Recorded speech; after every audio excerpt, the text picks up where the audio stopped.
जय हिंद। चलिए शुरू करते हैं आज का टॉपिक। देखिए, हम पढ़ रहे थे विकास की अवस्थाएं, और विकास की अवस्थाओं में हमने अभी तक जो समझा है वो शैशवावस्था और उसके बाद उत्तर शैशवावस्था अथवा पूर्व बाल्यावस्था की विशेषताओं के बारे में जाना था। उनको हमने अच्छे से क्लियर किया था। अगर आपने हमारा वो वीडियो नहीं देखा तो आप वो जा करके देख सकते हैं।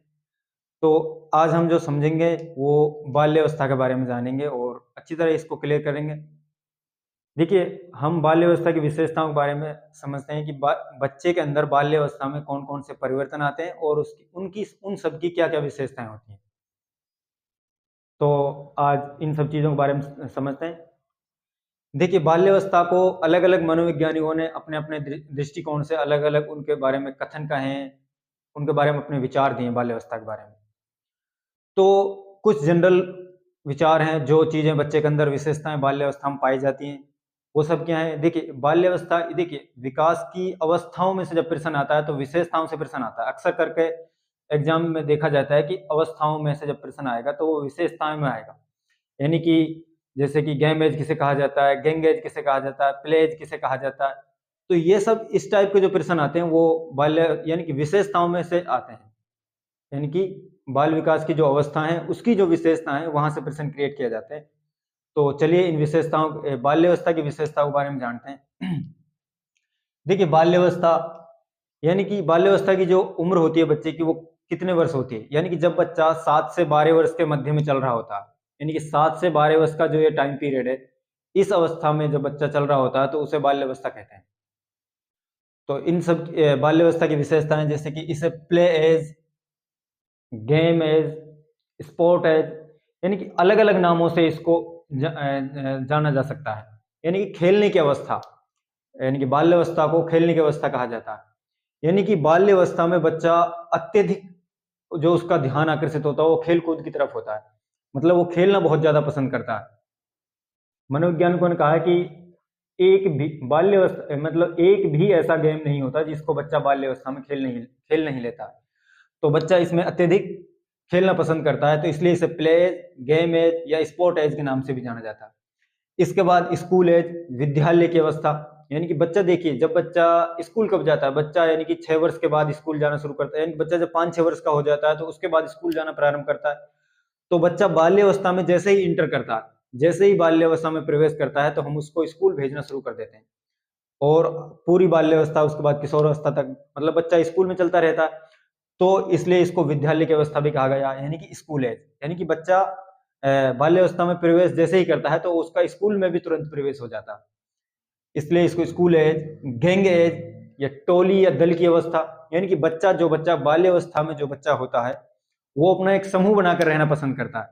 समवयस्क समूह, यानी कि समलिंगी की तरफ उसका आकर्षण होता है और अपने साथ के, यानी कि बॉयज है तो बॉयज के साथ रहना पसंद करता है, गर्ल्स है तो गर्ल्स के साथ रहना पसंद करती है और अपना एक समूह बना करके रहना पसंद करता है। तो इसलिए इसको गैंग एज, दल अवस्था या टोली अवस्था भी कहा जाता है। तो जबकि हमने एक और समझा था पूर्व बाल्यावस्था की, यानी कि प्री गैंग एज, यानी कि पूर्व बाल्यावस्था की जो विशेषता थी वो थी, यानी कि टोली पूर्व अवस्था, पूर्व बाल्यावस्था की विशेषता थी। अब बाल्यावस्था में हम पढ़ रहे हैं कि इसको क्या कहा जाता है, गैंग एज, यानी कि टोली अवस्था या दल अवस्था। तो ये टोली अवस्था या दल अवस्था इसलिए कहा जाता है इसको। इसके बाद डर्टी एज, यानी गंदी अवस्था। गंदी अवस्था क्यों कहा जाता है, क्योंकि जो बाल्यावस्था का जो बच्चा होता है वो मतलब अत्यधिक खेल कूद में लगा रहता है। वो दिन भर गेम खेलता है, कुछ न कुछ में लगा रहता है, उसको गंदगी की परवाह नहीं, कपड़े गंदे कर लेता है, मिट्टी में खेल रहा है, कीचड़ में खेल रहा है, पानी से खेल रहा है। तो वो मतलब खेलता ही रहता है 24 घंटों। मतलब वो जब भी उसको टाइम मिलता है, समय मिलता है, वो तुरंत खेलना शुरू कर देता है, अकेला खेलना शुरू कर देता है, यार दोस्तों के साथ खेलना शुरू कर देता है, एक दल बनाकर, समूह बनाकर खेलना शुरू कर देता। तो वो गंदगी की ज्यादा परवाह नहीं करता, उसके कपड़े गंदे हुए होते हैं, इसलिए इसको गंदी एज भी कहा जाता है। इसी वजह से इसको गंदी एज कहा जाता है, क्योंकि इसमें बच्चा इतना खेलता है कि उसको कपड़े का भी ध्यान नहीं रहता, वो बस लगा रहता है खेलने में। इसके बाद ट्रबल समेज, उत्पाती अवस्था। माता पिता के दृष्टिकोण से इसको उत्पाती अवस्था कहा गया है। उत्पाती अवस्था क्यों कहा गया है, मतलब बच्चा, उसके जो मानसिक विचार हैं वो मतलब इतना खेलता है, इतना उसके जो विचार मतलब उमड़ते रहते हैं, वो मतलब उत्पाद मचाता रहता है खेलने के दृष्टिकोण से या सोच विचार के दृष्टिकोण से, मतलब वो लगा ही रहता है। इसलिए इसको ट्रिबल सम एज कहा गया। क्रिटिकल एज, नाजुक अवस्था। क्रिटिकल एज क्यों कहा गया? क्योंकि इस अवस्था में बच्चे के अंदर उपलब्धि अभिप्रेरक का निर्माण होता है, यानी कि उसको क्या करना है, क्या उपलब्धि, मतलब उसके मन में ये विचार आने शुरू हो जाते हैं, इसलिए इसको वैचारिक अवस्था भी कहा जाता है। बच्चे के अंदर विचार आने शुरू हो जाते हैं, उसको क्या करना है, मतलब वो क्या बनना चाहता है, इस तरह के मतलब वो क्या करेगा, इसलिए इसको क्रिटिकल एज, नाजुक अवस्था कहा गया। वैचारिक काल मतलब बच्चा विचार करने लग जाता है, चिंतन मनन करना शुरू कर देता है, उसके अंदर विचार आ जाते हैं, इसलिए इसको वैचारिक अवस्था कहा गया। इसके बाद वेसंधि काल, वेसंधि काल क्यों कहा गया? देखिए, जब बच्चे का जन्म हो, वेसंधि का मतलब काल है कि जो बच्चे की जो हड्डियां होती हैं उनमें आपस में संधि होना शुरू हो जाती है। जब बच्चे का जन्म होता है तो जन्म के समय बच्चे के अंदर 272 हड्डियां पाई जाती हैं। फिर बाल्यावस्था आते आते बाल्यावस्था में बच्चे के अंदर 350 हड्डियां हो जाती हैं बाल्यावस्था तक। बाल्यावस्था जब बाल्यावस्था यानी कि उत्तर बाल्यावस्था में या बाल्यावस्था के अंदर बच्चे के अंदर वेसंधि काल प्रारंभ होता है और हड्डियां जो होती हैं उनका जुड़ना प्रारंभ हो जाता है, और परिपक्व व्यक्ति में 206 हड्डियां पाई जाती हैं, यानी कि जो हड्डियों के जॉइंट थे वो आपस में कनेक्टेड होने लगते हैं, और एक जो दो पार्ट में जो डिवाइड हड्डी थी वो एक हड्डी का रूप ले लेती है, तो वेसंधि काल इसको इसलिए कहा जाता है। इसके बाद पलटावी काल, यानी कि बच्चे के जो व्यवहार होता है उसमें पलट कर जवाब देना होता है, यानी कि हम उसको कोई बात कहेंगे तो उसको रिवर्स करता है, उसको पलट कर हमारे लिए उल्टा चेपता है हमारे ऊपर ही, तो पलटावी काल, यानी कि बच्चे में पलट कर जवाब देने की फितरत इसमें इस अवस्था के अंदर पाई जाती है। इसके बाद ठोस वस्तु विचार की अवस्था, यानी कि बच्चे के अंदर जो विचार है वो कंक्रीट होता है, मूर्त विचार बच्चे के अंदर आने लग जाते हैं, यानी कि जैसे कि आप जब बच्चा शैशवावस्था में था तो आप उसके लिए कोई चीज वस्तु दिखाते हैं और आप उसको अगर अचानक से गायब कर देते हैं या दुबका लेते हैं, छिपा लेते हैं वस्तु को, तो बच्चे को अब नहीं पता कि वस्तु कहाँ चली गई, वो समझता है कि जो वस्तु थी उसका अस्तित्व अब नहीं है, यानी कि शैशवावस्था में बच्चे के सामने जो चीजें हैं वो समझता है उसी का अस्तित्व है, वही वास्तव में वही है, जबकि अब बच्चा इस तरह का नहीं रहा। बाल्यावस्था में बच्चे अगर आप वस्तु को अचानक से इस तरह छिपा भी लेंगे तो बच्चे को पता है कि वस्तु इसने छिपा ली है, वस्तु अभी भी विद्यमान है, तो ठोस वस्तु विचार की अवस्था इसे कहा जाता है। लॉन्ग टर्म फ्रेंडशिप, इसका क्या मतलब है? लॉन्ग टर्म फ्रेंडशिप यानी कि बच्चे की जो दोस्ती होती है वो लंबे समय तक जाती है, यानी कि बच्चा दोस्ती अपने मतलब जो बच्चे के बाल्यावस्था में उत्तर बाल्यावस्था के अंदर जो बच्चे की दोस्तियां होती हैं वो बहुत लंबे समय तक चलती हैं, एवं जीवन पर्यंत भी चलने वाली दोस्तियां बन जाती हैं। तो इसमें बच्चे की जो दोस्तियां होती हैं वो ऐसे वक्ती तौर की नहीं होती, वो उनको लंबा आगे चलाना चाहता है। उसके बाद जैसे ही बाल्यावस्था के बाद उत्तर बाल्यावस्था, फिर किशोरावस्था, फिर युवावस्था, तो जो फ्रेंडशिप होती है वो जिन फ्रेंडशिपों का निर्माण अब होता है, जो बच्चे के यार दोस्त अब वो बन जाते हैं वो काफी लंबे समय तक चलते हैं, और इसमें बच्चे के अंदर फिजिकल डेवलपमेंट स्लो हो जाता है, यानी कि बच्चे का जो शारीरिक विकास है वो स्लो हो जाता है अपेक्षाकृत शैशव अवस्था और किशोर अवस्था। बच्चे का जो फिजिकल डेवलपमेंट, जो शारीरिक परिवर्तन बच्चे के अंदर आते हैं वो कम होते हैं। बच्चे का जो है आंतरिक विकास होता है इसमें बच्चे के अंदर, जैसे कि बहुत सारे विचार हैं, चिंतन मनन है, और उसके जो हार्मोन्स हैं उन सब चीजों का जो निर्माण है अंदर बच्चे का, जो शारीरिक विकास मतलब बच्चे का जो स्लो हो जाता है, जबकि शैशवावस्था में मानसिक विकास, शारीरिक विकास बहुत तीव्रता के साथ चल रहा होता है। उसी प्रकार किशोरावस्था में बच्चे का जो शारीरिक विकास है, मानसिक विकास है, बहुत तीव्र गति से चल रहा होता है। तो मोटर डेवलपमेंट है, यानी गामक विकास फास्ट होता है बच्चे का। मोटर डेवलपमेंट, गामक विकास जो है बच्चे का वो फास्ट होता है, यानी कि बच्चा जैसे कि भाषा का विकास है, भाषा अर्जन की जो प्रक्रिया है वो बहुत तीव्रता के साथ चल रही होती है। इस अवस्था में बच्चा बहुत मतलब भाषा में बहुत ज्यादा अपने एक बहुत अच्छी और मतलब बच्चे अपनी शब्दकोश में बहुत ज्यादा शब्दों को जोड़ लेता है, यानी कि भाषा का विकास बहुत अच्छा हो रहा होता है और उसको बहुत व्यापक तरीके से हो रहा होता है। इसके बाद लेटेंसी एज, इसको लेटेंसी एज क्यों कहा गया? देखिए, फ्राइड ने कहा है कि यानी कि मतलब बाल्यावस्था में, फ्राइड ने कहा है कि बाल्यावस्था में बच्चे के अंदर जो सेक्सुअल एनर्जी होती है, जो काम प्रवृत्ति होती है वो न्यून होती है, यानी कि जो सेक्सुअल एनर्जी है वो अपना मार्ग परिवर्तन करके खेल कूद, शिक्षा आदि, यानी चित्रकारी वगैरह, यानी क्रिएटिव कामों में चली जाती है, तो इसलिए इसको लेटेंसी एज कहा गया फ्राइड के द्वारा।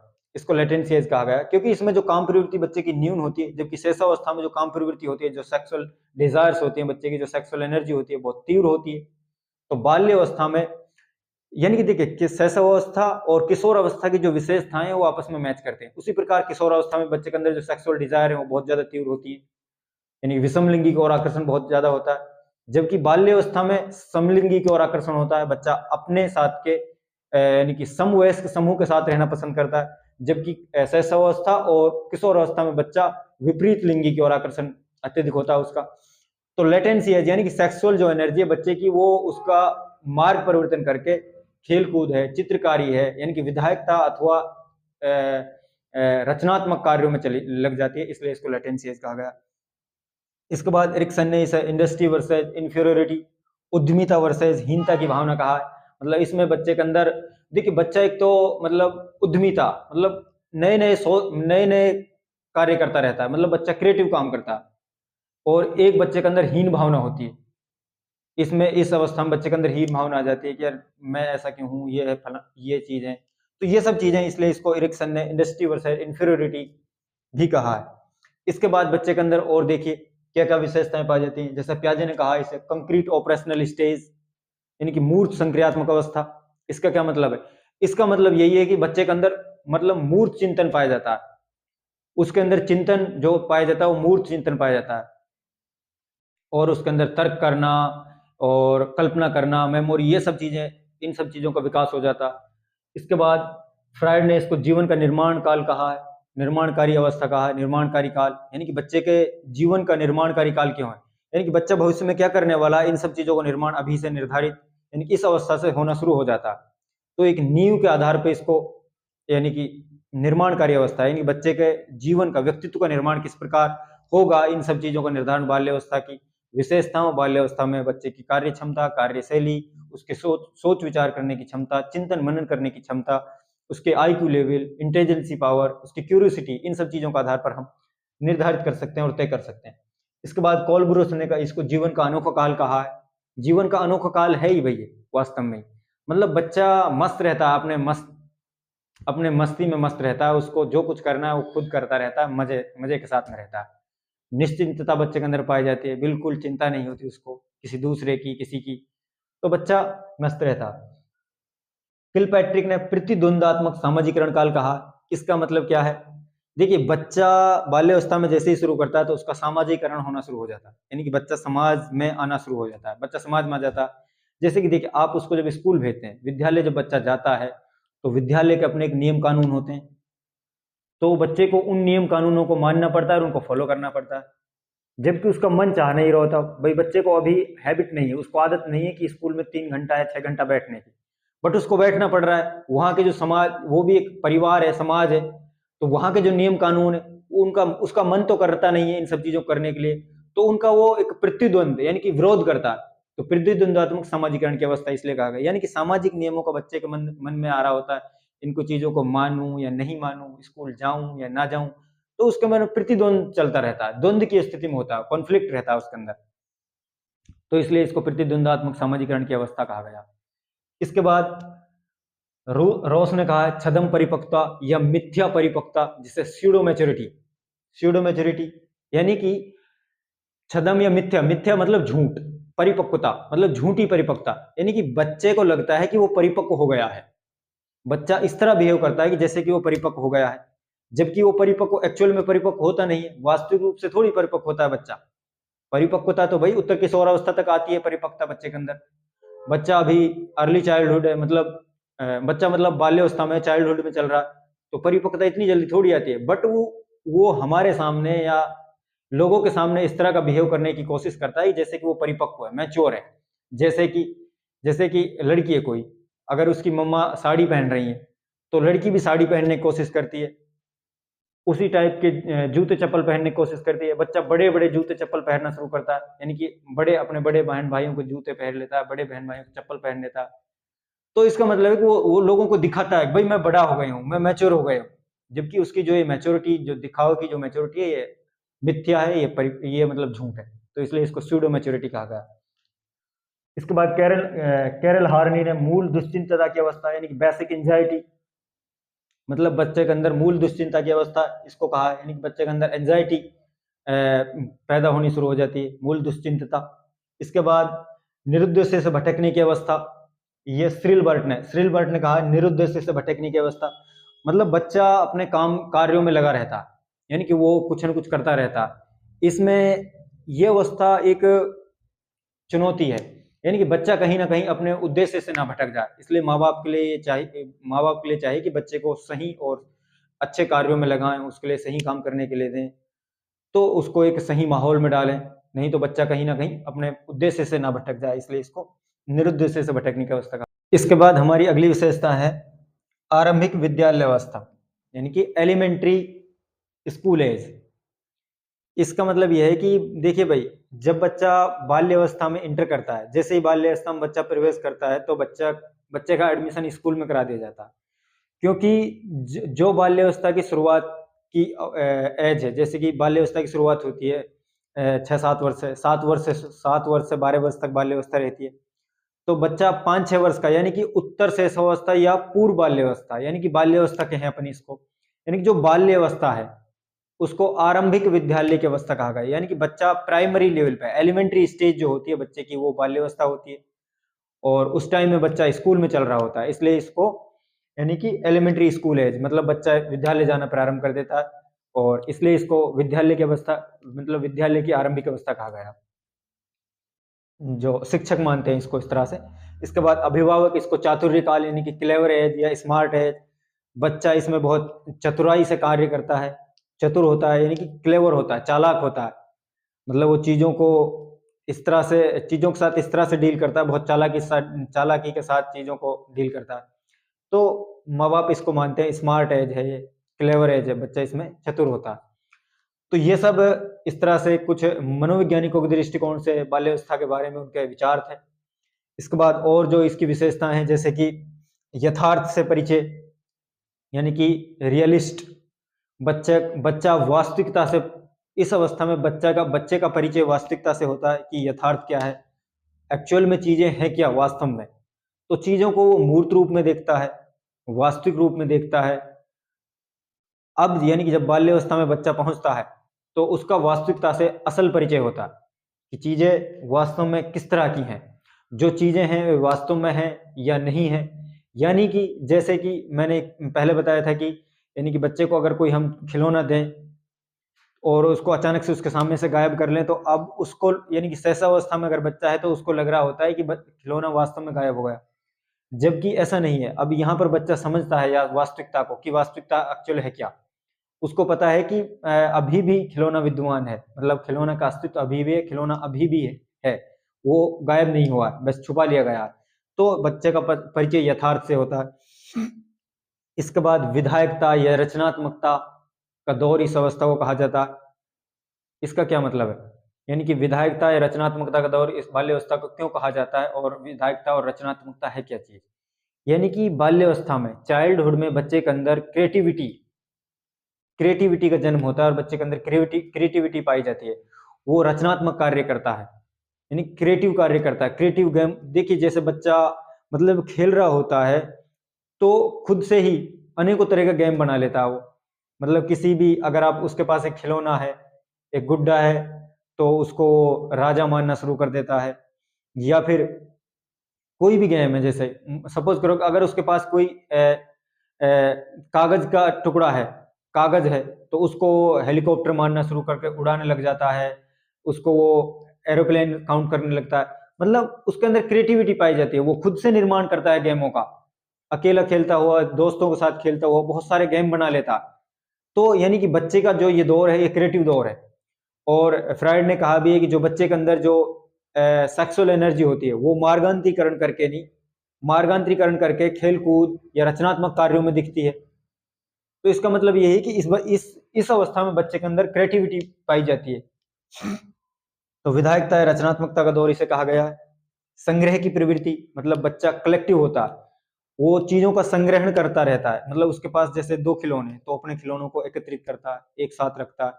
आप उसके लिए और खिलौना लाएंगे, उसको भी वो अपने पास रख लेगा, और कोई तीसरी चीज देंगे उसको भी रख लेगा। तो वो चीजों का भंडार करता है, भंडारण भंडारण करना चाहता है और मतलब संग्रह करता है चीजों को कलेक्ट करता रहता है और एकत्रित करता रहता है। तो इस अवस्था की जो एक विशेषता है कि इसको संग्रह की प्रवृत्ति बच्चे के अंदर पाई जाती है, यानी कि चीजों को अपने पास रखने की, उनको एक समायोजित तरीके से रखने की, संग्रहण करने की प्रवृत्ति बच्चे के अंदर होती है। इसके बाद सामाजिकता व नैतिकता का विकास होता, यानी कि बच्चा इस अवस्था में जैसे ही बच्चा आता है तो उसके अंदर सामाजिकता और नैतिकता दोनों का विकास होना शुरू हो जाता है।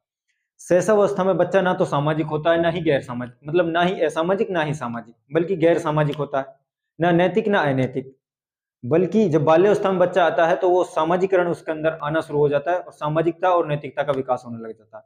जैसे कि बच्चे को जब हम स्कूल में भेजते हैं, स्कूल में पढ़ने के लिए जाते हैं, तो वहां पर स्कूल के अपने नियम कानून कायदे होते हैं, तो बच्चा उनको मानना शुरू कर देता है। उनको मानना शुरू करना ही क्या है, सामाजिकरण की शुरुआत है, सामाजिकता की शुरुआत है। जब बच्चे की अगर बच्चे मतलब अगर बच्चे में आपस में लड़ाई झगड़ा हो जाए, दो बच्चे अगर लड़ने लग जाएं, तो वो अगर एक बच्चे को मना किया जाए कि भाई दूसरे को नहीं देना चाहिए, किसी को गाली नहीं देनी चाहिए, किसी को पीटना नहीं चाहिए, तो इन चीजों को जब बच्चा मानने लगता है तो बच्चे के अंदर नैतिकता का विकास होने लग जाता है। यानी कि बच्चे से अगर आप कोई चीज, अगर उसका खिलौना ले भी लें तो बच्चा पलटवार नहीं करता, मतलब वो तुरंत मतलब वो किसी दूसरे बच्चे को या आपको पीटता नहीं है, देता नहीं है आपके। जबकि शैशवावस्था में क्या होता है, अगर बच्चे से आपने कोई चीज छिना ली या ले ली तो बच्चा तुरंत वार करता है, यानी कि उसको अच्छा नहीं लगता कि मेरे से क्यों ले ली, क्योंकि वो तो खुद को राजा मान रहा होता है शैशवावस्था में। तो यहाँ पे वो सब नहीं है, यहाँ बच्चा समझने लगता है कि सामाजिकरण की शुरुआत उसके अंदर आने लग जाती है, वो समाज के नियम कानूनों को मानने लग जाता है, जिन चीजों से उसको मना किया जाता है उनसे वो हल्का हल्का रुकने लग जाता है। तो इसका मतलब है बच्चे के अंदर सामाजिकता और नैतिकता का जन्म होना स्टार्ट हो जाता है, नैतिकता का विकास होना शुरू हो जाता है। इसके बाद समलिंगी की ओर आकर्षण होता है। इसका मतलब क्या है, यानी कि जैसे कि बॉयज है, बॉयज के साथ रहना पसंद करता है, अपने लड़कों का समूह बनाकर रहना पसंद करता है, यानी कि अपने समवयस्क समूह, यानी कि उसकी जो एज के बच्चे हैं उनके साथ रहता है। और समलिंगी की मतलब लड़का लड़के के साथ रहना पसंद करता है और लड़कियां लड़कियों के साथ रहना पसंद करती हैं, लड़कियों के साथ खेलती हैं, जबकि लड़के लड़कियों के साथ खेलते हैं, अपना एक पीयर ग्रुप रखते हैं। तो इसका मतलब ये है कि समलिंगी की ओर आकर्षण होता है। जबकि शैशवावस्था और किशोरावस्था में बच्चा विपरीत लिंगी की ओर आकर्षित होता है। उसका मतलब यही है कि शैशवावस्था और किशोरावस्था में जो सेक्सुअल एनर्जी है, जो सेक्सुअल डिजायर्स हैं बच्चे की, वो बहुत तीव्र होती हैं। तो इस वजह से बच्चा विपरीत लिंगी की ओर अट्रैक्ट करता है अपने आप को। जबकि बाल्यावस्था में जो सेक्सुअल एनर्जी है वो बहुत न्यून होती है, मतलब काम प्रवृत्ति बहुत न्यून होती है। इस वजह से बच्चे की जो सेक्सुअल डिजायर्स हैं वो हल्की हुई होती हैं। तो इस वजह से वो उसका जो अट्रैक्शन है वो विपरीत लिंगी की तरफ नहीं होकर के बल्कि समलिंगी के साथ रहना पसंद करता है। तो इसके बाद काम प्रवृत्ति न्यून होती है। ये मैंने अभी क्लियर किया कि बच्चे के अंदर जो बाल्यावस्था में जो काम प्रवृत्ति है वो न्यून होती है। सामाजिकरण की शुरुआत, यानी कि बच्चे के अंदर सामाजिकरण की शुरुआत हो जाती है। तो सामाजिकरण की भी शुरुआत हो जाती है, नैतिकता की भी शुरुआत हो जाती है। व्यवहार में झूठ बोलना, चोरी करना जैसी आदतों का विकास हो जाता है। बच्चा हल्की हल्की चोरी करता है, जैसे कि किसी का खिलौना चुरा लिया, किसी की पेंसिल चुरा ली, किसी की कॉफी चुरा ली। तो इस तरह की चोरियां करता है, झूठ बोलता है। इसका मतलब ये है कि जैसे कि आप उससे पूछ रहे हैं भाई कहाँ से आ रहा, तो अगर वो अपने दोस्त के पास से आ रहा है तो बोलेगा मम्मा मैं तो यहीं से आ रहा हूँ, पास में से ही। आप उससे पूछ रहे हैं कि अब भाई पेंसिल क्यों लिया आपने, मम्मा मैंने नहीं ली, वो तो उसने ली थी। किसी दूसरे दोस्त का नाम ले देगा या अपने छोटे भाई का नाम ले देगा या बड़े भाई का नाम ले देगा। तो इस तरह से वो हल्के हल्के झूठ बोलता है, हल्की हल्की चोरियां करता है, छोटी छोटी। ये उसके व्यवहार में आ जाती हैं ऐसी आदतें। तो इसके बाद लैंगिक, यानी फ्राइड ने कहा है कि लैंगिक ऊर्जा, सेक्सुअल एनर्जी है जो मार्गांतीकरण करके खेल कूद, चित्रकारी, शिक्षा, इन सब क्षेत्रों में दिखती है। मतलब बच्चे की जो सेक्सुअल एनर्जी है वो उसका अपना मार्ग परिवर्तन करके दूसरे कार्यों में दिखती है, रचनात्मकता के कार्यों में देखने को मिलती है वो। तो रचनात्मक गतिविधियों के रूप में प्रकट होती है। बालक समूह यानी कि पेयर ग्रुप्स का सक्रिय सदस्य बन जाता है। यानी कि बाल्यावस्था में बच्चा अपना जो पेयर ग्रुप है यानी कि समवयस्क समूह का सक्रिय सदस्य बन जाता है और अपने समूह के साथियों के साथ रहना पसंद करता है। तो ये सारी जो विशेषताएं थी, ये सब बाल्यावस्था की विशेषताएं थी। आई थिंक ये सारी विशेषताएं क्लियर हो गई हैं अच्छे से, और मुझे नहीं लगता है कि इन सब चीज़ों से, इन सब विशेषताओं से बाहर प्रश्न जाएगा। अगर बाल्यावस्था से प्रश्न आता है तो इन यहाँ से प्रश्न जरूर आएगा। ये जितनी भी विशेषताएं हमने डिस्कस की हैं ये बहुत महत्वपूर्ण हैं, एग्जाम के दृष्टिकोण से बहुत महत्वपूर्ण है। ये सारी विशेषता आप इनको सबको अच्छी तरह से पढ़ें, समझें, याद करें, बार बार पढ़ें। और बस यही है, आज के लिए हम इतना ही रखेंगे। और चैनल को लाइक करें, शेयर करें, सब्सक्राइब करें, अपने यार दोस्तों में शेयर करें। तो यही है भैया, आज के लिए हम इतना ही रखेंगे। ठीक है, थैंक यू।